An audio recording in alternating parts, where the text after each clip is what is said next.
Dear Dr. Concept Soup, I noticed you've stolen my idea of opening a letter at the start of the video. You'll never do it as well as me, and I'm sick of all of your mum jokes. They just aren't landing. Stick to medicine, mate. You're not cut out for PC tech. Yours sincerely, Mr. Matt Lee.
buddy.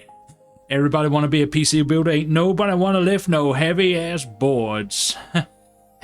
Oh, how's about that, Mr. Matt Lee? Huh? Only kidding, mate. You're the bee's knees. And actually, pretty damn handsome with it too. You know, I don't swing that way, but all I'm saying is, lock up your mothers, guys, okay? Now this build you've seen, it's a customer build. And it's really honed in, and it's focused specifically for COD Warzone. That informs our choices today. The two key parts for this, and of course any gaming PC really, is the video card and the CPU. We went with the RTX 4080, which is just incredible for 1440p gaming at those high refresh rates. Of course there is the 4090, but that's for balls to the wall systems, and for 50% extra money, it's not going to give us 50% better experience. It's a big, powerful video card that will last many years at the high end.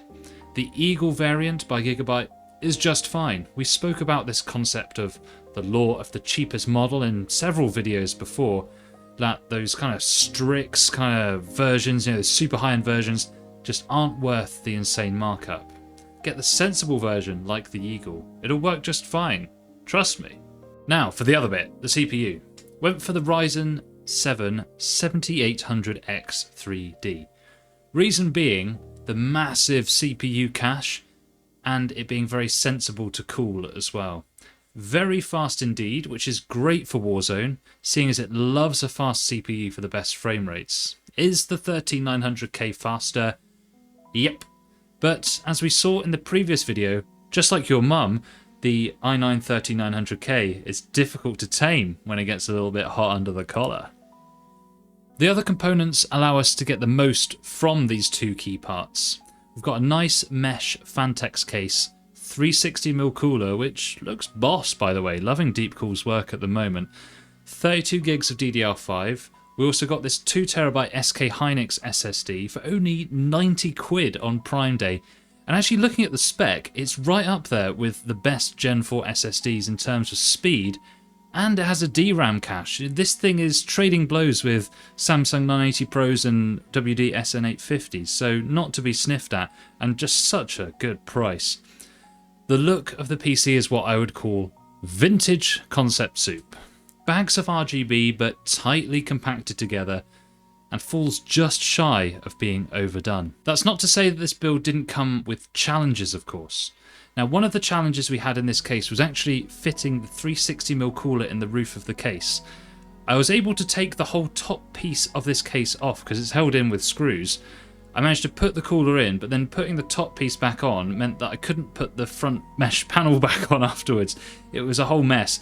Basically what happened is that this case does support a 360mm cooler in the top, but it kind of depends on the cooler. So this Deepcool 360mm cooler that we had today, technically you could screw it in, but the problem is that it's stuck just a little bit too far forward for us to be able to put everything back together afterwards. So after a lot of swearing, venting, actually I was dripping in sweat whilst I was doing this, which is pretty gross because I was just so annoyed basically. I took it off the top, put the cooler into the front of the case so it would be acting as intake with the push on the front and then the pull from the fans either side of the radiator. Then I was able to put the top piece back on and put it all back together, no problem.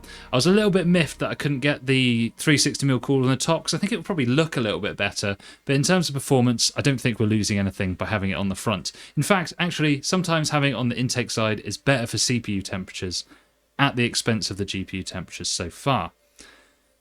So all this talk, but why didn't you test in Warzone, you gump?